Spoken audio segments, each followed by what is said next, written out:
واصف علی واصف نے فرمایا، وہ شخص مر گیا جو کسی کے دل میں نہ رہا۔ آدمی کب مرتا ہے؟ جب دل سے اترتا ہے، اور زندہ کب ہوتا ہے؟ جب دل میں اترتا ہے۔ یہی عجیب بات ہے کہ سبب فرعون ہو تو نتیجہ موسیٰ نکلتا ہے، اور یہی بات اہل ظاہر کی سمجھ میں نہیں آتی۔ جہاں سبب اور نتیجے کی سائنس ختم ہوتی ہے، وہاں سے رضا اور نصیب کی حد شروع ہوتی ہے۔ مقصد مر جائے تو انسان مر جاتا ہے۔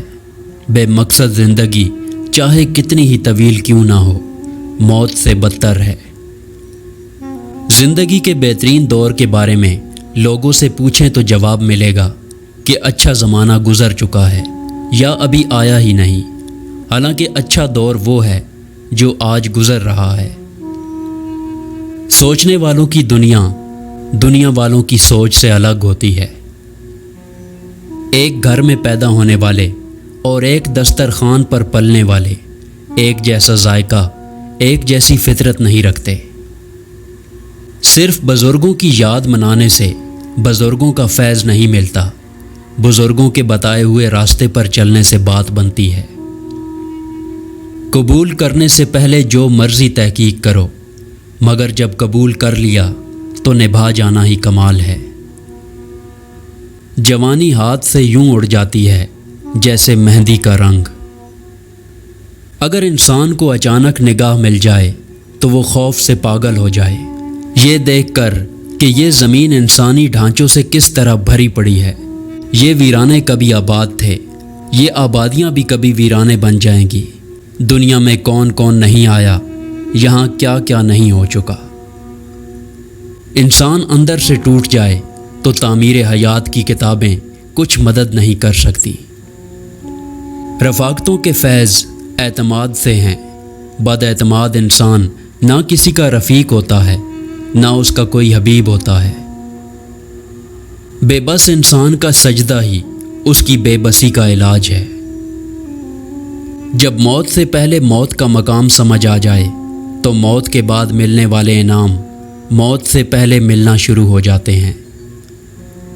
تکلیف آتی ہے ہمارے اعمال کی وجہ سے، ہماری وسعت برداشت کے مطابق، اللہ کے حکم سے۔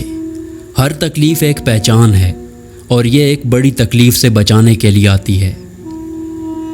یہ اللہ کا فضل ہی ہوتا ہے کہ کسی آدمی کو بدی کے زمانے میں نیکی کا شعور حاصل ہو۔ اسلام مسلمانوں کے علم کا نام نہیں، ان کے عمل کا نام ہے۔ یعنی اسلام بولنے والی بات نہیں، کرنے والا کام ہے۔ اپنے وجود سے نکلو تو یہ نفس ہے، اور محبت میں داخل ہو جاؤ تو یہ روح ہے، اور اللہ کی مشیت میں چلے جاؤ تو یہ نور ہے۔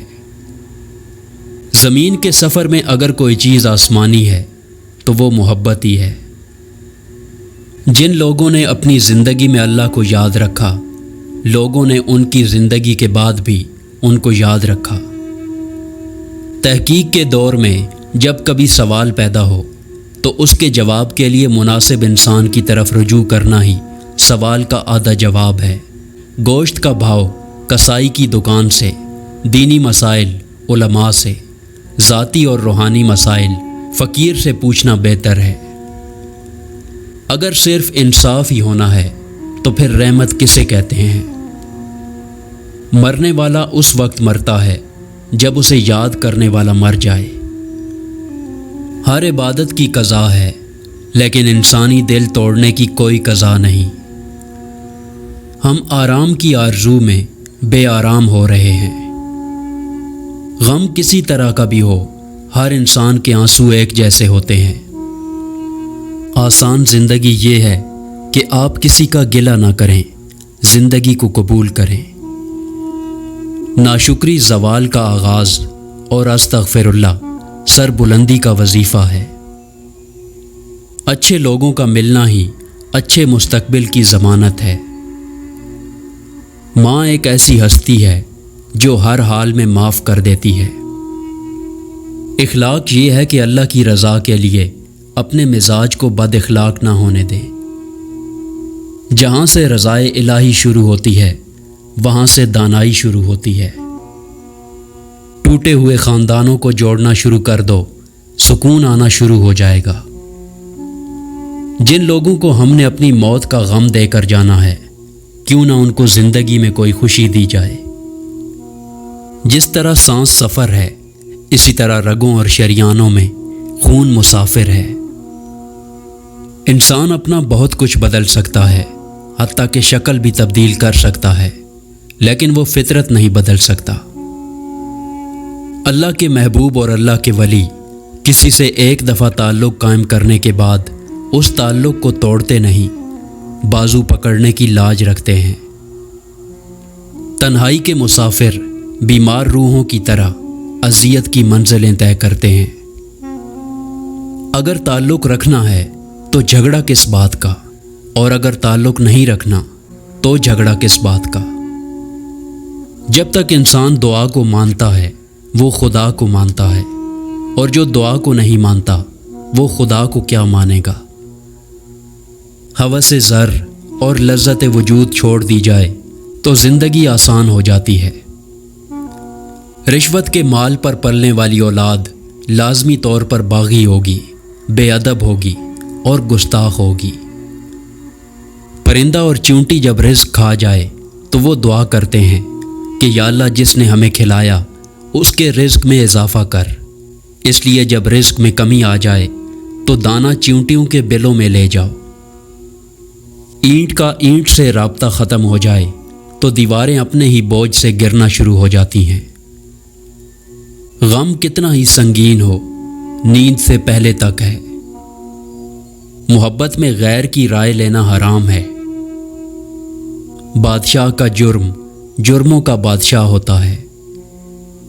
اگر آپ غم کو اللہ کا حکم سمجھ کر خاموش ہو گئے تو پھر آپ کی زندگی محفوظ ہو گئی۔ اپنی ہستی سے زیادہ اپنا نام نہ پھیلاؤ، نہیں تو پریشان ہو جاؤ گے۔ غم اور پریشانی دراصل انسانی فیصلے اور اللہ کے حکم کے درمیان فرق کا نام ہے۔ کائنات کے بڑے مضامین میں نہ پڑو، بلکہ چھوٹی چھوٹی باتوں پہ توجہ دو۔ اس کو راضی رکھو جو ہم سفر ہے، چاہے وہ ہم خیال نہ بھی ہو۔ اپنے دل کے دروازے پر دربان بن کر بیٹھو، سوچو کیا آ رہا ہے اور کیا جا رہا ہے۔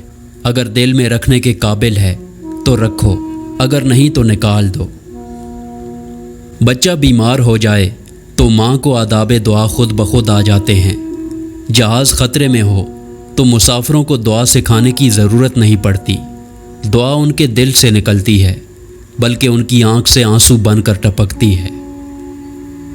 ساری کائنات بھی اگر مخالف ہو جائے تو اللہ اور اللہ والوں کو فرق نہیں پڑتا۔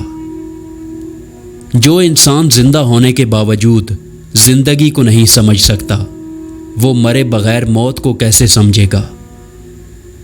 رزق کے بارے میں تشویش رکھنا راہ طریقت کی بڑی رکاوٹ ہے۔